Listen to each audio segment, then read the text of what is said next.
Assalamualaikum warahmatullahi wabarakatuh. Perkenalkan, saya Fizatul Hasanah dengan NIM 701210110 dari kelas 4C Program Studi Sistem Informasi Fakultas Sains dan Teknologi Universitas Islam Negeri Sultan Taha Saifuddin Jambi.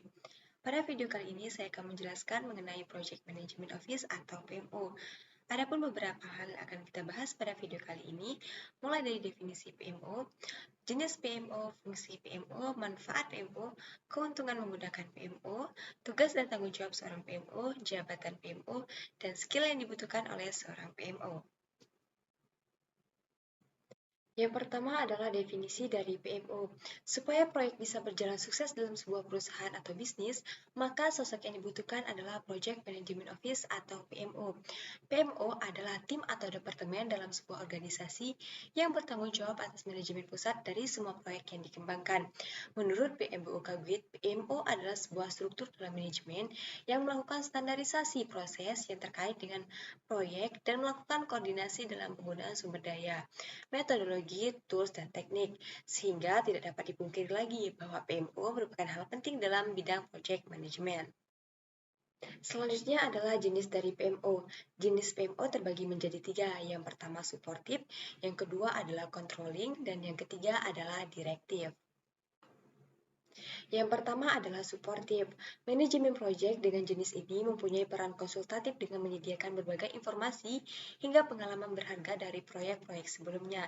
Jenis ini berperan sebagai repositori proyek. Tingkat kontrol yang dimiliki tipe supportive cenderung paling rendah dibandingkan dengan controlling dan directive. Yang kedua adalah controlling. Jenis manajemen proyek selanjutnya juga sama-sama memberikan dukungan untuk tim dengan catatan membutuhkan kepatuhan dari tim lewat bermacam cara. Tingkat kontrolnya sendiri cenderung berada di tengah-tengah atau sedang. Untuk kepatuhan yang dijelaskan ini meliputi penerapan metodologi manajemen proyek, pemakaian template, formulir, dan alat bantu lainnya, kecocokan dengan kerangka cara kelola proyek. Yang ketiga adalah direktif. Manajemen proyek dengan tipe ini mempunyai metode mengendalikan proyek berupa terjun secara langsung ke lapangan. Tingkat kontrol yang dimiliki tipe direktif yang paling tinggi di antara kedua jenis yang telah disebutkan sebelumnya. Selanjutnya adalah fungsi dari PMO. Yang pertama, perencanaan. Fungsi perencanaan termasuk menyediakan sumber daya manusia, sarana dan prasarana yang diperlukan dalam proyek.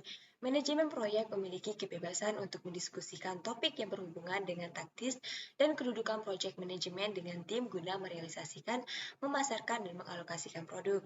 Yang kedua adalah organisasi. Project manajemen berkoordinasi dengan departemen lain yang ada di organisasi dalam perusahaan. Sebuah departemen secara keseluruhan pada dasarnya merupakan susunan dasar yang harus dibentuk oleh organisasi. Masing-masing tim memegang tugas dan tanggung jawab yang berbeda. Yang ketiga adalah pelaksanaan. Fungsi berikutnya ialah masuk ke tahapan implementasi atau realisasi dari perencanaan yang telah dirancang. Tahap ini akan menentukan berhasil atau tidaknya acara yang diselenggarakan. Manajemen proyek yang merupakan tokoh utama dari proyek ini akan memantau perkembangan proyek dari beragam masalah yang muncul. Nah, dari sini akan mudah untuk mengetahui hasil dan kemajuan proyek mulai dari waktu, tenaga manusia, sampai alat untuk menuntaskan proyek ini. Yang terakhir adalah pemantauan dan pengawasan. Terakhir ini merupakan fungsi penting lainnya yang wajib dijalankan oleh seorang manajemen proyek. Maksud dari dilakukannya pengawasan ini supaya meminimalisir kejadian-kejadian yang tidak diharapkan saat proyek berlangsung. Namun, jika ternyata ditemukan masalah di luar rencana awal, selanjutnya perlu evaluasi dan menentukan perbaikan untuk memaksimalkan semua komponen yang bergerak di dalamnya. Selanjutnya adalah manfaat dari PMO. Yang pertama, membantu Board of Director menentukan prioritas dari sejumlah pilihan investasi dengan mempertimbangkan biaya, manfaat, risiko, dan waktu. Yang kedua, top-down portfolio budgeting untuk meningkatkan keyakinan mengenai kemana dana seharusnya diinvestasikan untuk mencapai tujuan perusahaan, meningkatkan kemampuan bereaksi terhadap perubahan pasar dan memperbaiki posisi dalam persaingan. Yang ketiga, membantu manajemen dalam mengelola anggaran untuk memudahkan perusahaan menyusun anggaran dan perubahan, khususnya perubahan skala prioritas investasi. Yang keempat, mekanisme persetujuan investasi yang jelas dan transparan, serta memperjelas kepemilikan setiap investasi. Yang kelima adalah kapasitas perencanaan adalah untuk pengalokasian sumber daya yang lebih efisien dan terencana dengan baik serta meningkatkan rating sukses. Selain itu juga memastikan bahwa investasi sesuai dengan kemampuan perusahaan. Yang terakhir adalah sentralisasi data seluruh proyek adalah untuk meningkatkan pemahaman yang sama terhadap seluruh aspek proyek dan proses pengembalian keputusan yang lebih baik dan cepat. Selanjutnya adalah keuntungan menggunakan PMO. Membuat divisi PMO dalam perusahaan memiliki beberapa keuntungan. Yang pertama, keteraturan. Memastikan keputusan diambil oleh pihak yang tepat berdasarkan informasi yang cukup. Yang kedua, transparansi.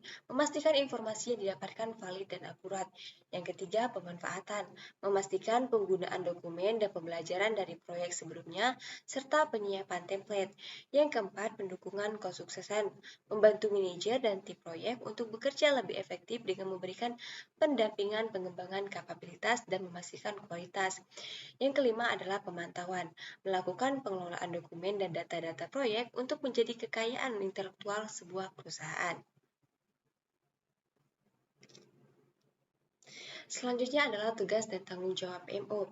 Apabila diibaratkan, project management adalah seorang pilot yang mengendarai sebuah pesawat terbang, kelancaran proses mulai dari take off hingga landing ditentukan oleh seberapa mahir pilot tersebut mengendalikan kemudinya. Sama halnya dengan manajemen proyek, ia menjalankan pekerjaan yang penting dalam suatu acara. Tugasnya dimulai dari nol hingga akhir, yaitu merancang perencanaan, membentuk tim, meminimalisir kendaraan, sampai menyusun laporan yang akan diberikan kepada stakeholder. Nah, berikut merupakan uraian lengkap untuk tugas dan tanggung jawab yang dimiliki oleh project management. Yang pertama adalah membuat rencana proyek. Di balik kesuksesan suatu acara pasti membutuhkan persiapan yang matang, jauh hari sebelumnya. Tidak terkecuali membuat rencana detail sebelum mulai proses eksekusi. Banyak yang perlu direncanakan dengan baik untuk mendukung kelancaran suatu proyek, mulai dari menentukan anggaran, skop, timeline, sumber daya, sampai tujuan yang ingin dicapai dari proyek tersebut. Nah, tugas yang pertama ini seluruhnya dilimpahkan kepada manajemen proyek. Yang kedua adalah mendistribusikan unit tugas ke tim. Dalam mengeksekusi rencana, manajemen proyek membutuhkan sumber daya yang turut berpartisipasi dalam menyelesaikan tugas-tugas proyek. Tak sampai sana saja, mereka memiliki wewenang untuk menugaskan mereka ke bagian atau tim tergantung kebutuhan proyek serta kualifikasi yang dimilikinya. Pembagian tugas dan tanggung jawab ini harus direncanakan sejelas mungkin untuk menghindari hal yang janggal saat proyek mulai dijalankan. Setelah acara selesai, manajemen proyek bertanggung jawab untuk mengarahkan timnya agar tetap pada jalurnya. Caranya dengan rutin menggelar diskusi dan brainstorming bersama, gunanya untuk memantau status-status kerja, kemajuan tim, dan mendistribusikan kembali sumber daya yang diperlukan. Selanjutnya adalah menciptakan komunikasi tim yang efektif. Komunikasi yang efektif dibutuhkan agar apa yang dikehendaki disampaikan benar-benar ditangkap maksudnya oleh seluruh tim. Komunitas dalam tim tersebut meliputi deskripsi tugas, jadwal, tenggat waktu yang wajib dimengerti dan dilaksanakan oleh semua anggota tim. Selanjutnya adalah melakukan perincian anggaran. Inti penting saat menjalankan suatu proyek tidak lain dan tidak bukan tentu saja anggaran atau budget. Sebelum deal mengerjakan suatu proyek terlebih dahulu, pemilik proyek dan PM sudah mendiskusikan kisaran anggaran yang bakal dibutuhkan.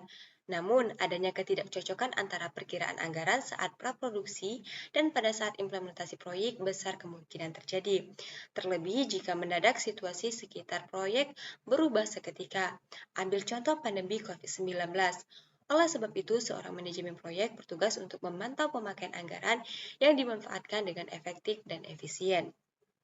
Selanjutnya adalah meminimalisir masalah dan krisis.